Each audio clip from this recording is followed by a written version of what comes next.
Today we're going to learn all about earthquakes. Earthquakes are when the Earth's surface shakes, rolls, or there's a sudden shock. They happen along things called fault lines, which is actually the borders of the plates on the Earth's crust. Earthquakes are felt over large areas, but they don't last very long, usually less than a minute. We cannot predict earthquakes. Science is working on it, but they're having a hard time finding an indicator for an earthquake. So when there's an earthquake, you might notice the ground shaking. You might notice that hanging plants are swaying or objects are wobbling. Sometimes you can hear a low rumbling or feel a very sharp jolt. A survivor of the 1906 earthquake in San Francisco said that it was like riding a bicycle down a long flight of stairs. So how do we measure the intensity of earthquakes? We use something called the Richter scale. So if the earthquake is less than 4 on the Richter scale, it does not cause damage. And if it's below 2, it usually can't be felt. But if the earthquake is over 5 on the Richter scale, it can really start to cause damage. 6 is considered a strong one. 7 is a major earthquake.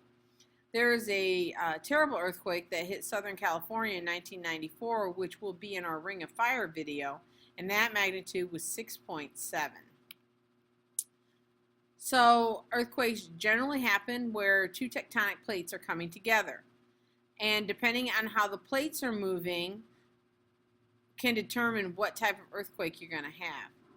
When two plates collide head on, they'll push each other up and form mountains, that is a convergent border. And so the Himalayas and other great mountain ranges were created by this type of movement of the plates. When we get one plate that dives below another plate, that's a subduction zone, as the diving plate is being crushed and melted. The earthquakes that happen at these types of borders of the plates tend to be jolts, like they'll just drop or they'll just move very hard. And these also can cause tsunamis. We also get volcanoes at subduction zones. So this is a picture of the San Andreas Fault in California. And these two plates, you're looking at two plates and they're sliding past each other. And they form a transform boundary, and we get a transform fault. One plate is moving north, one is moving south. Earthquakes can happen in any type of situation. Besides the powerful forces that move the plates, what happens is the plates are not smooth, they get locked together. And so you have a lot of friction of those plates rubbing against each other. And sometimes they will catch and build up more energy and more energy and more energy, and then it releases.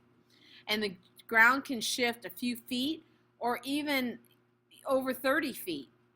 If you look at the picture on the right, you can see that that fence has been moved approximately 6 feet by an earthquake. Shock waves from the sudden motion of the plates releasing go out in all directions, and that's where you get an earthquake. There's two great plates that meet in California, the Pacific and the North American plate. So the Pacific plate is moving north, and the North American plate is moving south. And in the last 20 million years, the Pacific plate has gone about 200 miles north. So if it keeps going, in 20 million years, San Francisco will be as far north as Seattle. Because the San Andreas Fault curves around Los Angeles and then back into the Pacific, the plates are not smoothly moving against each other. And the stresses of the plate movement has fractured the land, and then there's dozens smaller fault lines going on. And you can see the picture on the right where you have a fault line going through Hayward, the Hayward Fault in Oakland, and we have the Newport-Inglewood Fault that actually goes through California. Seismologists, who are people that study earthquakes, have been studying the faults for decades. And now that they say the San Francisco Bay Area has a 70% chance of a major earthquake before the year 2030.